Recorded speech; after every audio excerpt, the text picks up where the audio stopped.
There we go. What if we didn't record again? This day has already been shit enough. What a great way to start. What a great positive way to start this show, y'all. This day's been shit enough. I am the ultimate of positivity. No, that's not true, because if you don't have HIV by now after all the dicks you've had, you're immune to positivity by any means. Thank God. Get on PrEP, y'all. Get on PrEP. It really saves your life, y'all. Hello, this is Captain Poodle speaking. Are you ready to find love? Yes, ahoy, matey. Love. Exciting and new. Go online. They're catfishing you. Shocker. Fiancé. Soon you'll be flying to parts unknown. 90-day Fiancé. Marrying someone you only met on your phone. Be they French or Chinese, a brand new K1 visa's the key. Ooh, the key to what, Poodle? To love. It's 90-day gate. Let's love.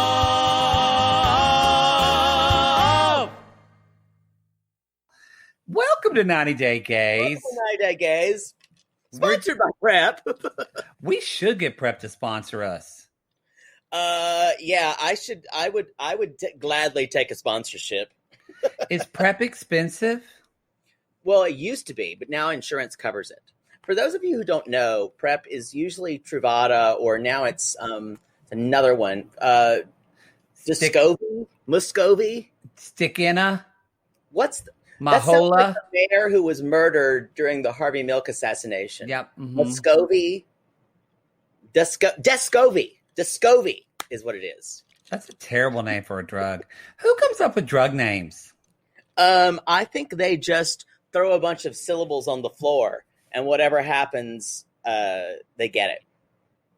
It's like Zeljans. Y'all, Zeljans is a terrible name for a drug. come at us if you name drugs for a living.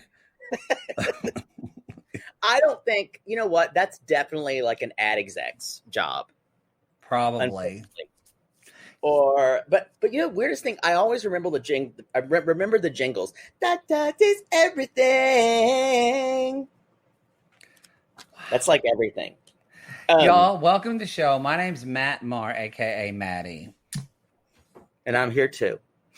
Say your name, bitch. I am Jake, aka Poodle. AKA Poodle. Welcome we're to the remotely show. again. Remote, but the goat, as we said. Remote, but the goat. We're going to be remote for a while. So if anybody feels like,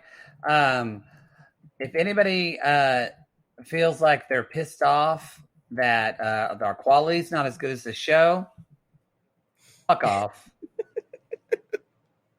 We're doing the best we can. It's a pandemic. It's a pandemic.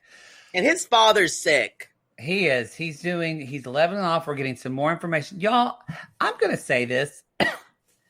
If you really need support, or you need a laugh, or you just need someone to listen to you, I highly recommend our Sissy Squad. And I say that because I'm not only a podcaster, I'm also a client, because I reached out to a couple of Facebook groups for that with my dad's cancer, multiple myeloma. And I got such wonderful feedback and messages from people I'd never met that talking about their situation. And I think that's what our Facebook group does. It's for, if you're out there and you feel, we have a lot of fun and we laugh, but also sometimes people just feel alone in their dick piggery. But come to our group and we're all dick pigs, because being a dick pig is a state of mind. It is. It's a mood. It's a mood. All I have to say about that. I agree. They are wonderful people. They're wonderful people. And you know what? If you're not on Facebook, just join with a random name. You don't have to put your name if you're afraid of stalkers. No. You could be like one of our sissies did. She didn't want to have her real name, so Maddie suggested it could be Donna Down for Dicks, and she's Donna Down. So you never know. You could be I don't know. Mm-hmm. Let's say Pussy eating Polly. a good Whatever you want. We love everybody. We love lesbians. We Polly. love. Yes. Yes. So, You could just be, or just like reverse your name letters. Who gives a fuck? yeah, Meower McMeowerson. I don't get that one, but that's okay. It's for cat people. Yeah, it just was too much. So let's talk about Hi. Hey, this is the finale. Poodle. We're gonna get the regular season finale. We're gonna get a 3-part tell-all. How do you feel about that? Gay. Like I needed a third tell-all with these pieces of garbage. I knew they were going to do that because it's like stretch out, vamp, more time. That is what everybody in reality TV did during COVID. Vamp, Richard, just vamp for time. Vamp. It's like the whole quarantine show they did was so terrible. Oh, it was so uncomfortable. Have you ever vamped for so long that you never thought you were going to stop vamping because someone just completely was just in their own? Tell people what a vamp is. Oh, a vamp. A vamp is like for a like in a musical or something like that. You're just like the piano is kind of playing the same kind of thing for a while to give someone the chance to get out some bit of dialogue. They do it basically the entire Into the Woods is one big vamp. It's like, and you're like, but I can't go without my shoe. Into the Woods. It's like basically we're getting into there was a time during Into the Woods where they could not get the cow back in because there was a problem with trying to get the cow off stage. And I was like, and Jack said, this cow is really stubborn. The audience lost it. And we kept vamping, and they finally got it off stage. And I went, Into the Woods. And the audience applauded like never before just because we got out of the vamp.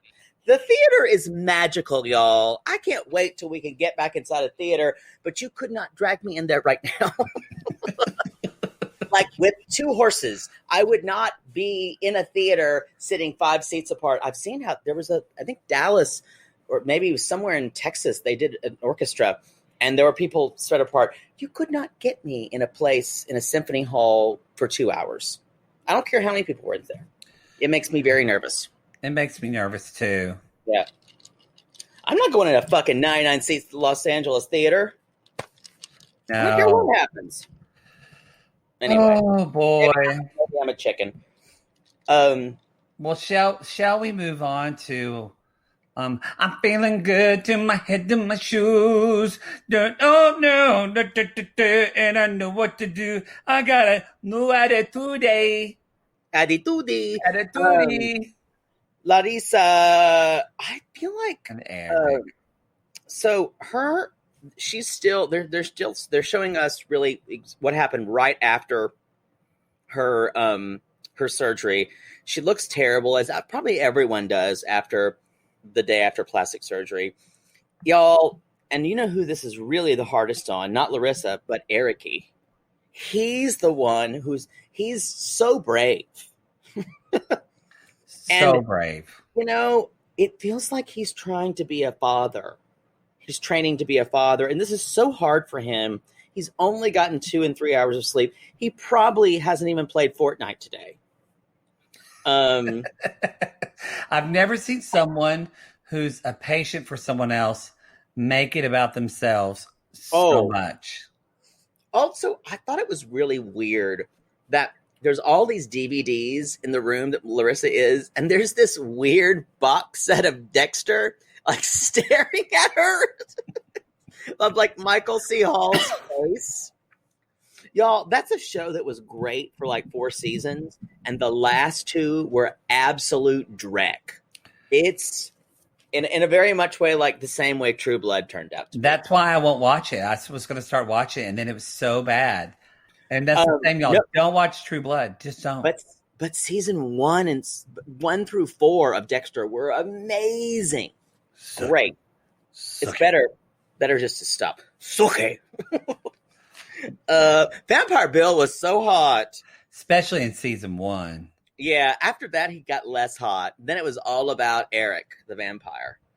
Oh. Remember when Eric fucked a guy? Oh, that was so hot. And it showed him, but Poodle literally his head spun.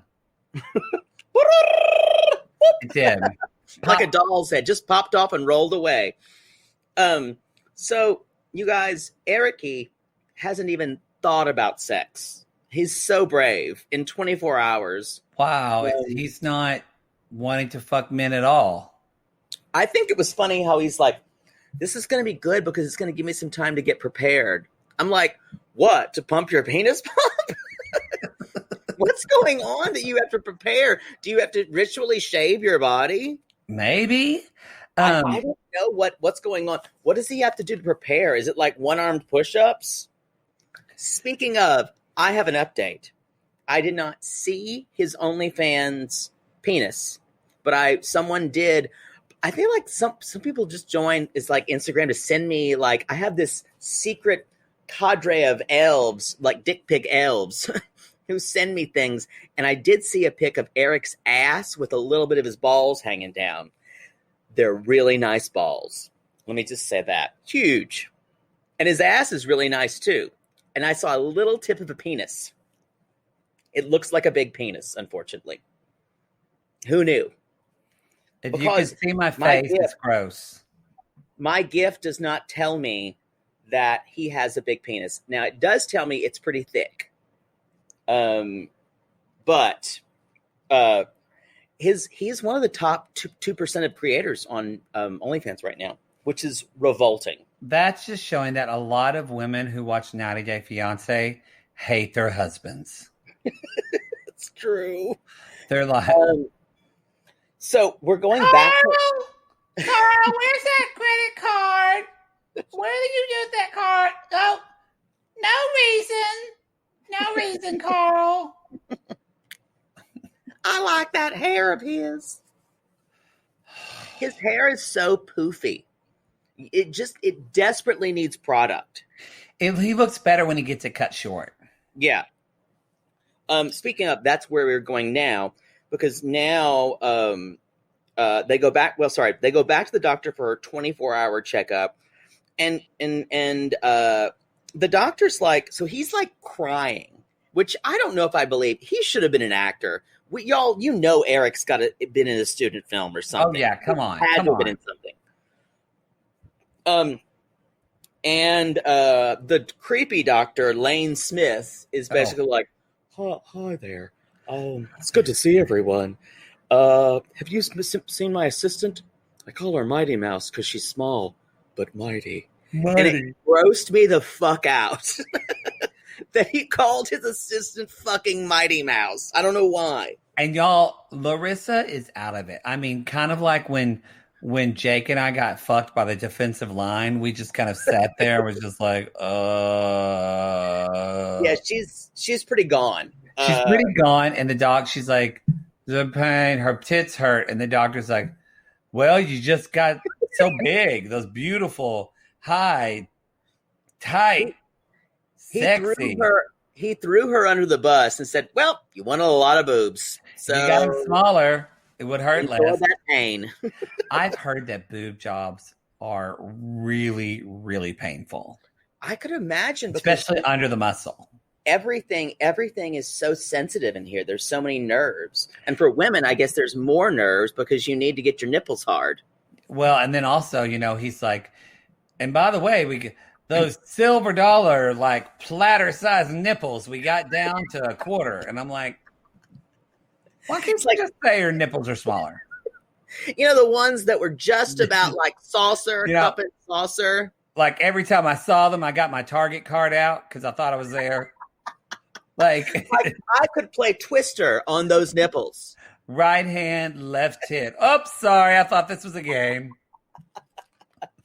Left leg blue. My whole foot fits in it. Whole fit.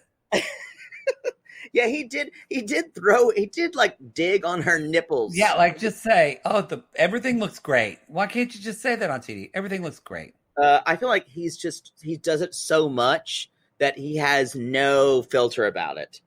So then Eric is like, basically everything looks good, and Eric's like, well, I took you can't see me do this, but there's a lot of hand motions. I took a bigger bite than I could really chew. And then, but I'm not going to stop in the middle of the battle, even though there are bullets like flying all at me, like jizz. And I'm like, this isn't a video game. It's not a video game. And also, you said it wrong because you said it right. He actually said, I took a bigger bite than I could eat. Yeah. That's not the saying, Eric. Y'all, he's such a fucking phony. The weirdest thing is I think Larissa's by all markings is not the best person in the world. He's such a loser, though. He's phony. Then the best thing about him is he's got money and he wants to take care of her. Would you have sex with him? Yes. I say that now in quarantine, and I'm gonna be on the record for this in 2021. And someone says, Poodle wanted to have sex with Ericy. And I'm like, that was a different time. That was 2020. That was 2020. I feel like he would hold you and start tearing up. Yeah, but he's the kind too who gets off on how pleasurable he's making you feel. So in a way, he'd be this is weird. He would be a good lay because he's all about the performance. It's all about a floor show for Ericy. I get He's that. giving you everything. I'm giving you everything. All the Sorry. No, sorry, you sing it. I'm giving you everything. All the joys I bring. This I swear. I hate you. I'm telling you, it's going to sound great in the recording. Y'all, I listened to this time when we sang on Darcy and Stacy, and it made me want to stick a fork in my eye. Y'all, Poodle really hates that we can't sing together via the internets. They haven't worked that out yet. No, and it really pisses me off. And if you think those Zoom videos of like 20 people singing the same song is they all just got together and sang a song, it doesn't work that way. You're wrong. It took hours and hours of editing. And what they're doing, I'm going to ruin this all for you. Oh God, don't touch like that virtual choir of like they do for like Dear Evan Hansen, like You Will Be Found. I'm going to go get a pillow for my butt while you do this. Someone has their stuff and then they lip sync it. No one's actually they're actually singing it, but someone has lined all of that up in like Pro Tools. So you're not getting them just virtual choir. You're getting some engineer who's done it all. Anyway, that's all I have to say about that. Are you done? I just got back. Y'all, yes. I literally walked away from that tirade to get a pillow for my ass because I knew it was coming. So, you know what? That sounded sexual, and I didn't even mean it that way. It wasn't sexual. You've just been in quarantine too long, too. No, I said I went and got a pillow for my ass because I knew it was coming. How many times have you literally done that when you were having sex? Got a pillow? Oh, yeah. I don't understand. Why would you get a pillow? You put a pillow under your like the fuck pillow you have. You put a pillow under you. Don't do that. You don't want to do that because I was coming. They're completely independent of each other. Oh my God, you've forgotten how to have sex. It's been that long. You don't even remember. No, I want your bad gay jokes to be better. I want you to be. I want you to have a dick in your ass so you can feel joy again. And I can get through this rest of this year. I'm sorry. When you were good, I tell you you're good. Again, like your sex life. Exactly. I bet you are that bitch that after you have sex with somebody really good, you just sit there kind of sucking your teeth going, I give it an 8. You're good. Or 6.5. Yeah. I'll say, you're good. Way to go, Bradley. You're good. Yeah. Or I'll go, Yeah, that was something. Something. Something. Whoa. Can't walk away from that. Whoa.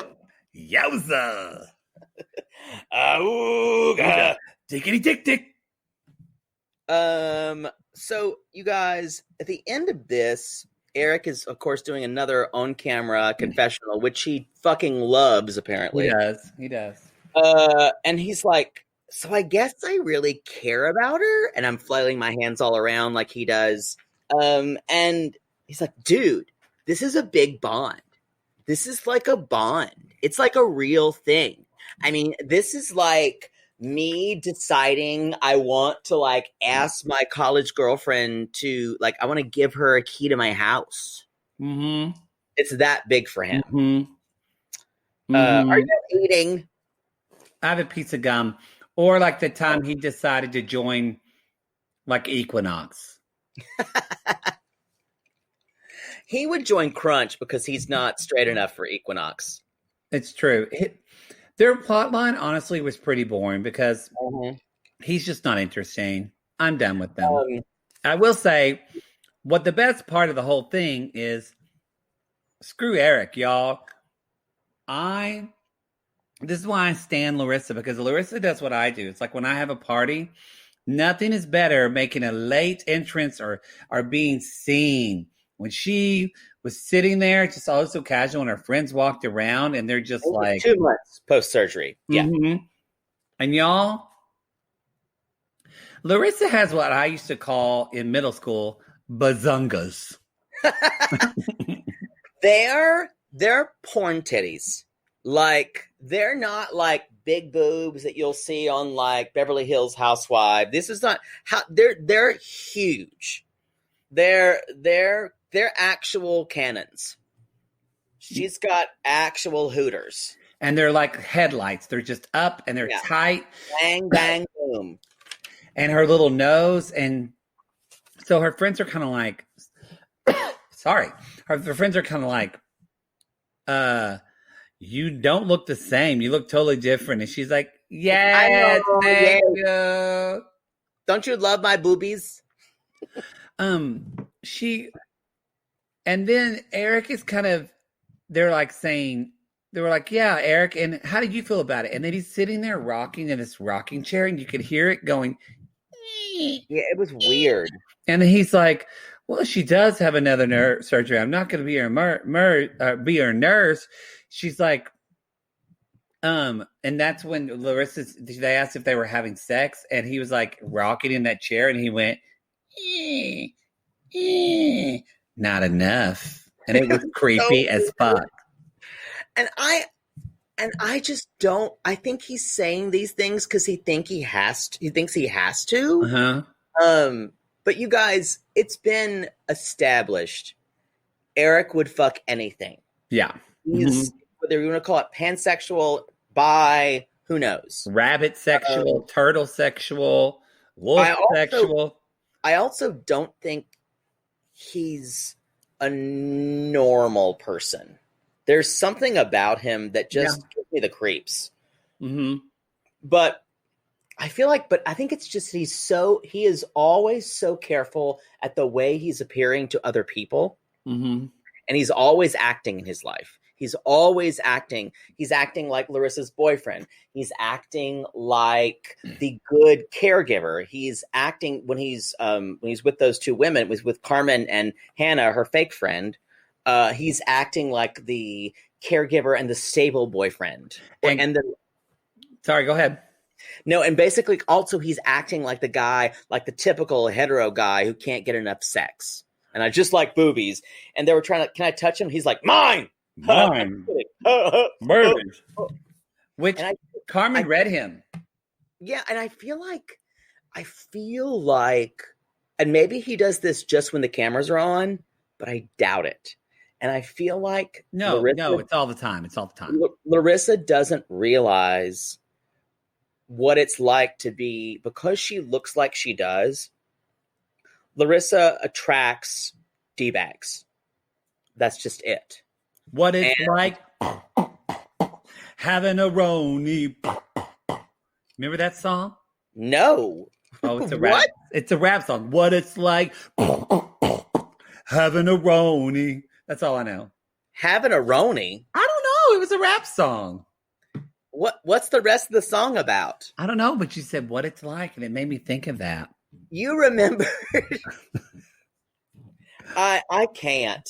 Can we talk about when Carmen read Eric, and they're sitting there? She's like, they're talking about how amazing he was, and Carmen's just, well, this is a good opportunity to make up for all you've done.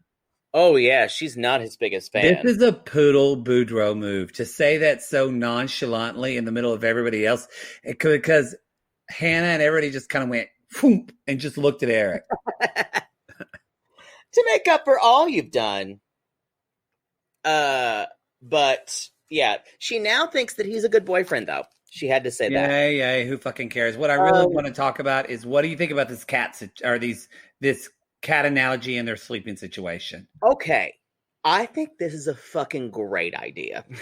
Oh, Jesus. I think the next time I'm in a relationship, and if God forbid we move in together, I'm going to suggest separate beds. Because that sounds fan-fucking-tastic to me. Because I need my space. Sleeping in the same bed is for fucking and like cuddling. It has nothing to do with sleeping with that person. That's just convenience. That's just convenience. Oh, God. Prove me wrong. Prove me wrong. Tell me it's wrong. Y'all, so if you don't watch the show, they sleep in the same bedroom, but they have different beds. It's full on Lucy and Ricky. They're doing the Lucy and Ricky. Because that's what they used to do in the 50s. Or maybe they didn't. Maybe they did it on TV anyway. I don't think they've ever actually done that. I think there were people who did. I think there had to be. Really? Well, why would they invent it for television? Yeah, because they never invent anything ridiculous just for television. So you think that there weren't separate beds for man and wife? No, because since the dawn of time, people have wanted to fuck. No, I'm saying you're right. I'm saying fucking is done in one bed, cuddling is done in one bed, but the act of sleeping, as in that is done by themselves. I think it's a fantastic idea. There was a whole Seinfeld episode about it. So you say you would not rather when Kyle is out of town, you're not like, boy, it's nice to sleep by myself. No. Oh no! I want to reach out and touch him. You're a liar because you said that to me. Well, maybe he just left today, Oklahoma, so I'm like, wah. So because now I'm stuck in Oklahoma, so maybe you're catching me on a day where it sounds nice to me today. It's one day. I don't know. I just like having somebody in the bed because I don't know. I like it. You sleep by yourself the entire time you're single. I know. I'm fine with sleeping by myself. I'm just saying, again, it's like a 6-inch dick. It's wonderful. But, and I'll take it. And I'm totally happy with the 6-inch dick. But if there's an 8-inch dick sleeping in the same bed next to me, then I'm going to take that 8-inch dick, and I'm going to want the best of both worlds. I don't understand that analogy at all, but I will say this. I want you guys to come at us on our Sissy Squad or even social media. Wouldn't it be great if you could have separate sleeping arrangements from your significant other? You could fuck in whatever bed you want to. You could cuddle. You could do that and then say, okay, time to go to sleep. Oh. And then the next morning, you can jump on that shit. And you don't think this has anything to do for you loving it so much with any of your some patterns of you being vulnerable with people? Not at all. Okay, just as long as you're aware. Listen, though, I'm great. I'm great with cuddling with people. I just don't want to actually. The act of sleeping has nothing to do with cuddling. You've told me, I'm going to call you on that because you literally said, yes, a guy fucks me, and then I say, get out, I don't want to cuddle. That was me being over the top. But I don't mind. Okay, again, you've never been on any top. I'm saying I don't mind cuddling. I'm saying sleeping and having sex with someone have nothing to do with one another. Absolutely nothing. But the idea... I think for me, they do. No, you're wrong. I know. Sorry. I think you've just been single. You'll get in a relationship and you'll see. But for me, no. Sleeping and cuddling have a place together. Cuddling is different than sleeping. That's not what I'm saying. You said they have nothing to do with one another. That's what you said, and I disagree with that. I'm saying having sex, cuddling, that's I'm putting together. I'm saying that with the act of sleeping. They're two different things, but I think they have something in relation to each other. That's what it wasn't clear what you said. Anyway, I want people to come at us and say, how much do you wish you could just have sleep in the same room or sleep in a different room? How much do you wish you could have a different sleeping pattern than your significant other? Yeah, it'd be interesting to see. I might even do a Patreon poll about this. Well, this isn't on our Patreon, but I'm just saying, I think this is all a matter of convenience. This is my theory. Oh, God. People only sleep together because they have to. It's easier to have one bed. Aurora's not going to send us another bed. You're stuck with your king size bed. I'm just saying we have been narrow-minded about this whole topic for a long time. I can't believe I'm going to say it. And I'm having out of the box ideas, and I will not be shouted down by you. This laborious topic has actually made me excited to talk about Angela and Michael. Well done. Well done. Y'all come at me about sleeping arrangements. So Angela and Michael are packing to go home, y'all. It's time. She's got to go home because her mom is dying, and she doesn't have to go home because her mom's dying. Her mom is literally in the ICU. She has to go home to say goodbye to her mother. I mean, because her mom is. I mean, the end is nigh. So why are you coughing? I did Darcy's voice. Oh, you did it one time. Jesus. You know. You need to have more. You need to have your Grethers near you.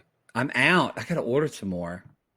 So basically, there's not a ton that happens here, you guys. They don't know when they're going to see each other again. Nope. And I think it was really interesting when Angela said, you're married 1 minute, the next minute you might have to go to a funeral. That's true. It's true in the days we live in, Circle of life. I mean, it is sad that she just had this really happy day. And I mean, I don't think this is actually that scripted. Maybe it was, but I don't think Angela would script the impending death of her mother on a reality show. Maybe, but no, I don't think she would. Yeah, I don't. It was really, it's like I don't like Angela, but it did make me go, "Aw," and feel for her, even though she is horrible to Michael all the time. Right. I think that she's afraid she's not going to make it back, but y'all, she does get back in Georgia, and we see her going to the hospital. She's getting anxieties pulling up there, and get my anxieties up. And something that she says, and I get this, I kind of feel this right now. I mean, she says, and this was at least my family, where she says, I can't cry in front of my mom because my mom's never really seen me cry, and that would freak my mom out.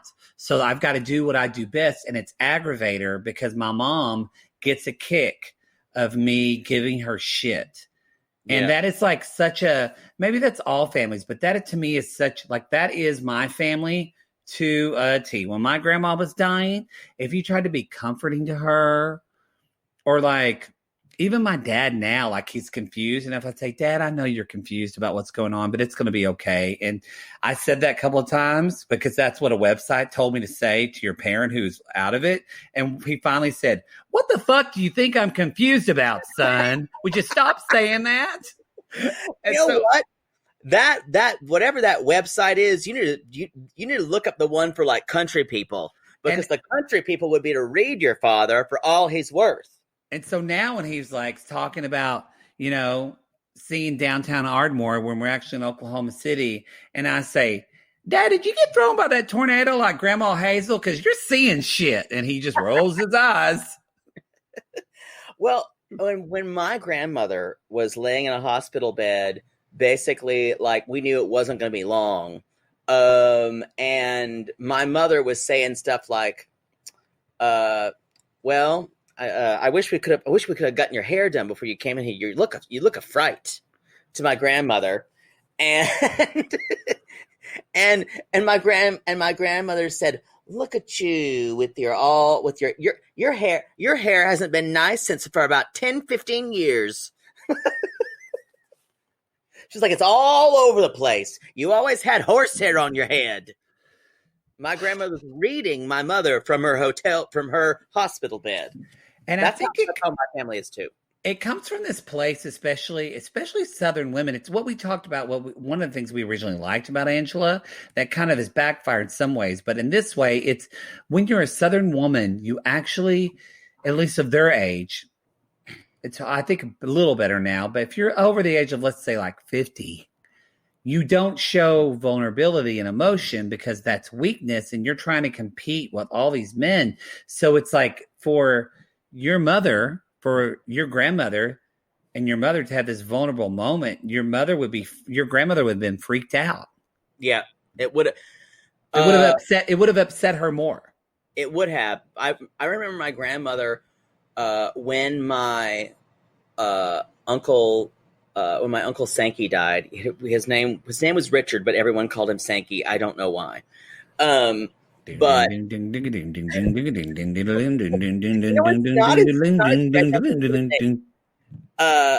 my mother was crying, and my mother said, "Oh, enough with." Or my grandmother said, "Enough with the tears, Vicky. You think that's going to do anything?" But honestly, Southern grief, and it might be even this Midwest. Don't say that. That's horrible to say to somebody. Don't say that. I'm not saying it's a good thing. I know. I'm just saying Southern grief is a weird thing because in a way you saw Angela. She's like, I can't let my grandkids see me because I'm the rock. And so Angela's own grief, she can't even process because, and she's even knows it. She's like, I've been kind of numb. I haven't been letting myself go because I have to be very strong for Skyla and be strong for my grandkids. And she's like, because if I go, they'll go.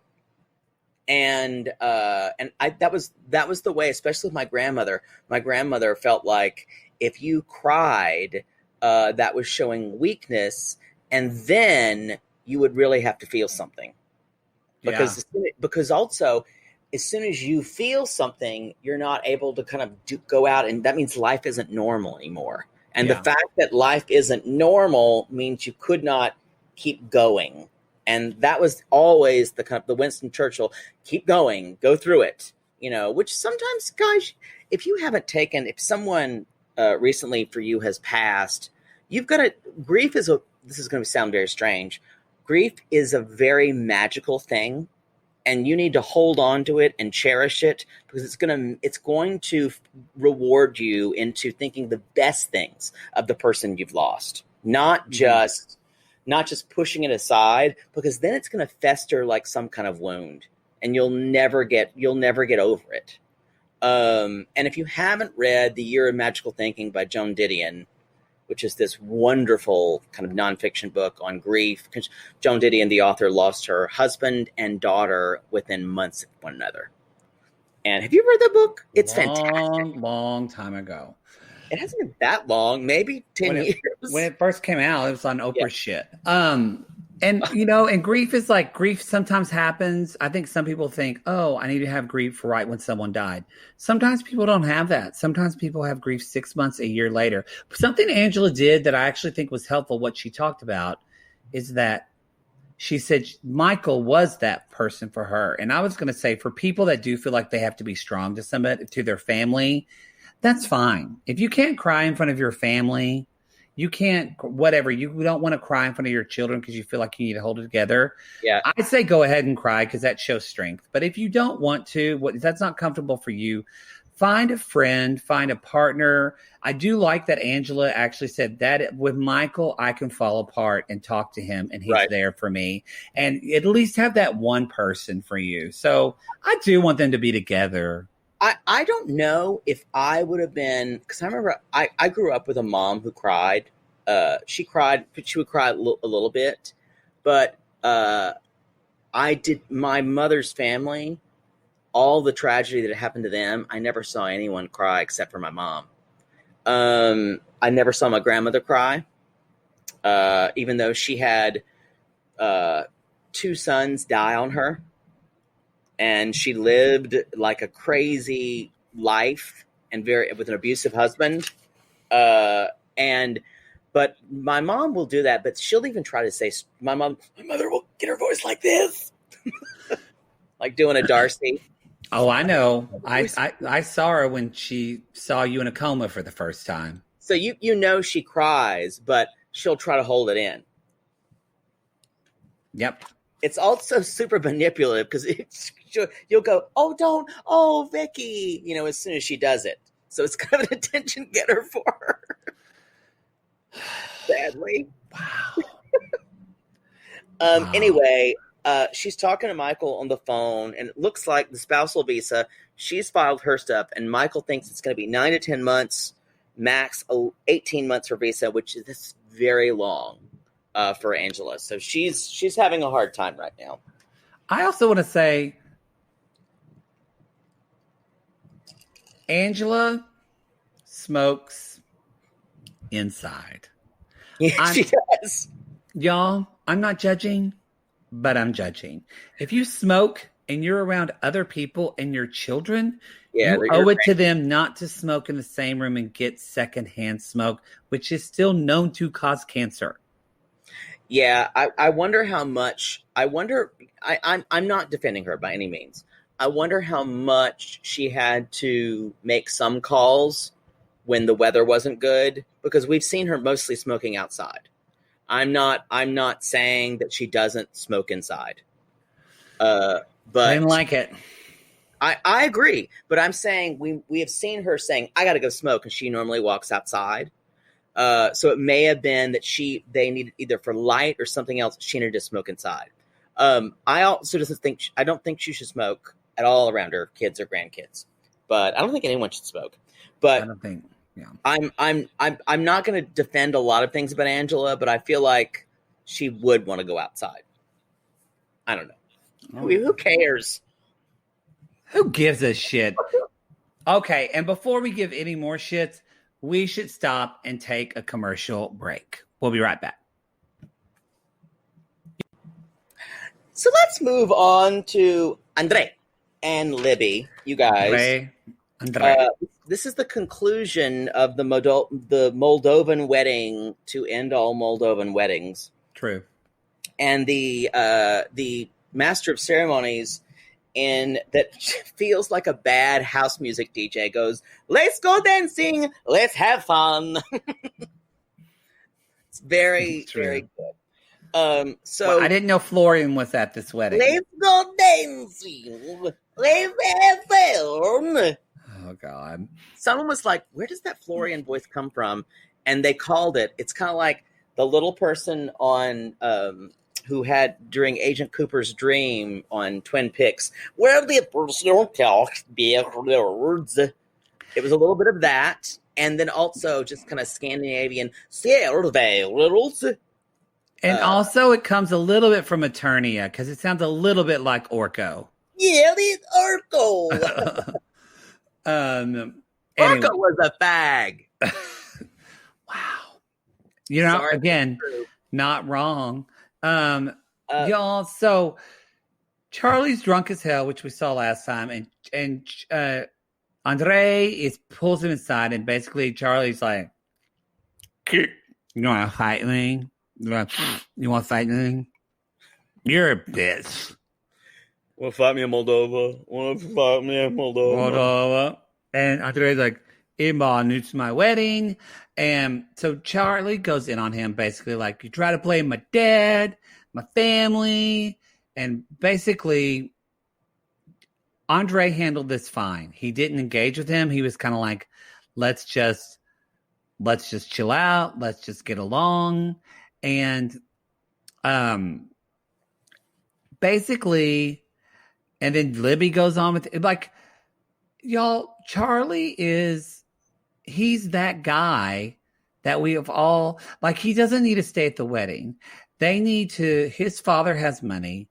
He needs to, like, buy either, like, whatever, Moldova KGB, or like a hooker, or no, the sex worker, or a night nurse, somebody to entertain Charlie and just get him or a kindergarten teacher, whatever, somebody to entertain him and get the fuck out of that wedding. Or dog trainer or something. Or just take him to a McDonald's. He can sit on the playground in the balls and eat a cheeseburger. Anyway. I guarantee you that the Podhas family ate McDonald's at least twice during their time in Moldova. I swear to God. 4 times. 4 times. Because I'll be honest, y'all, as an American living abroad, you need McDonald's. You need it like mother's milk. I don't know why. And this is someone, and I've lived abroad for months at a time, and McDonald's felt like coming home, and you knew what the food was going to be, and you knew the atmosphere, and there was this weird ritualistic aspect of eating it. And here I might get it like once every couple months. But in Europe, it was like once a week, maybe once every 2 weeks. In China, it was like definitely once every 4 or 5 days. The funniest part of that whole story is that you said you only get McDonald's once every couple of months here. But that's cute. That's cute. Maybe once a month. I don't eat McDonald's a lot here. I don't. So if I looked in your car right now, and if there would not be any McDonald's. And it wasn't COVID, if you were having normal car times and driving around, I wouldn't find a McDonald's bag in your car. So Charlie and Andrei, he's basically like, yeah, you're like mooching off my dad, and this is just not cool. And you're just like, we're gonna talk about this when we get back to Florida. Coke. And also, so then Andrei kind of handles it, and then Chuck and Andrei had this conversation, and it was hard for me to focus, y'all, because Chuck is so sweaty. He's so sweaty. He's so just sweaty and uncomfortable. Yeah, I think too, and Andrei apologizes to Chuck. He says, I'm sorry I was rude to you. And I apologize for that, and I want us to be better. And Chuck is like, I just want you to appreciate me. I want you to appreciate what I do. And because Chuck is the king of like having like qualifiers and attachments with his money, y'all. It's disgusting. But Andrei works through this and says, let's work together for your daughter and for my family. And so after that, and they like shake on it. And after that, I walk over and Chuck's like, yeah, it's a good conversation, but I still don't know about Andrei. I'm like, what the fuck does he need to do? I'm like, in other news, Andrei Kostrad has been awarded the Nobel Prize. Well, you know what? I just don't know about him. Yep. I don't think his intentions are good. I don't think Andrei could do anything and please these fucking like mouth breathers, the Podhasts. They're so fucking awful. They're horrible. God, I hate this family. But in Chuck's, I guess not defense, but he goes up to Charlie and says, look, Andrei is being the bigger man right now. You're the one going crazy. He does say that. Which is, and then, so is that before? So, of course, Libby does her normal thing where she's like, I just don't understand. I don't know why everybody's fighting. I do. I just want having a wedding. Because that's what she does to her father, because she knows that'll melt her father and then she can get what she wants. So she's fucking crying. I will say her hair looks beautiful. She looks, Ashwini on Sissy Squad says, I've never seen someone's face completely transformed because of just highlighting. And I've got to agree. She looks like a different person when she has good makeup on. She looks beautiful, though. Yeah. I will say the makeup look was a little much, but I was kind of okay with it. Her lips were a little dark because she has downward turned lips and she never smiles. I think if she smiled more. She absolutely never fucking smiles. Not that we're trying to make women smile all the time, but it's your wedding day. She never fucking smiles. Yes. But if you're a woman and you don't want to smile, that's okay too. Libby's just gross anyway. So Charlie's like talking to the dad. He's like, he's soft. He bends over backwards for you guys. And blah, blah, blah. And it's like, and she's like, this is my night. This is my night. Later on, when they are both alone, Libby and Andrei, she's like, what if my family never gets along with my husband? Then you need to trade your family in because your family's terrible. Because your family's terrible, because you're terrible, because your husband just told you, look, I talk to Chuck, we make peace with it, we bury the hot shit, we shake hands. He literally tells you he's been the bigger guy, and your response is, you just need to remember that my family is the only family you have in the USA. I'm like, what the fuck? He literally just told you he apologized, and you're still being a fucking asshole to hhim and making him feel like shit. The level of her entitlement makes me murderous. About this, the whole idea too, and using it almost as an isolation for him. They're the only family you have in the U.S. They're the only family you have in the promised land. All your family is over here in just like, I mean, literal hell. Just a hellscape of poverty. You're just so lucky you have my family. It was awful. She lost a lot in estimation from me this episode. It was gross. Will say the end of this little section where he went, I just want to say I love you and our daughter and nothing else matters. And I wrote down goosh. I flooded my basement and I think he were to look at me in a way I would climb him like a redwood and I would black out. Let's just say I was watching this in my dad's hospital room and I had to grab a surgical glove not to make a mess.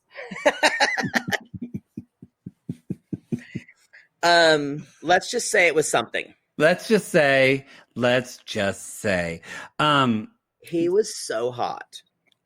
And then at the end, they have this testimonial where Libby and Andrei are both talking to the camera, and they're both fucking smashed. Yeah, they both are. He's like, we're going to go home. It was a wonderful wedding. What the bum. Babe, are you still talking about Charlie?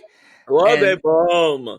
And then it's like, wait, if I just clocked Libby, got rid of her, put on a blonde wig, and stood beside him, could I just get on my knees and suck him off? You'd have to shave your back because he'd feel that. Fine. Yo, that's the show. That's the show. That's part one of the show. That's part one of the show. We're going to finish and jump into part two where we're going to do our sissy shout outs and our spotlight. We'll be talking about the bombshells of Kalani and Asuelu. The completely uncomfortableness of Tania and Syngin, and the cringeworthiness of Colt and Debbie, where, y'all, that's the saddest breakup in all of 90-day history. Mom, I'm sad. Anyway, y'all. You've always got me, yeah. Even though my son don't want me. We call these people Lonely Hearts, Poodle, because what the fuck are they? Keep going. No. Oh my God, because they meet each other and then they fall in love with each other and then they hate each other and then hurry up, whore. Okay, I've got it. Because if you have ever taken off a bite too big to eat, call us.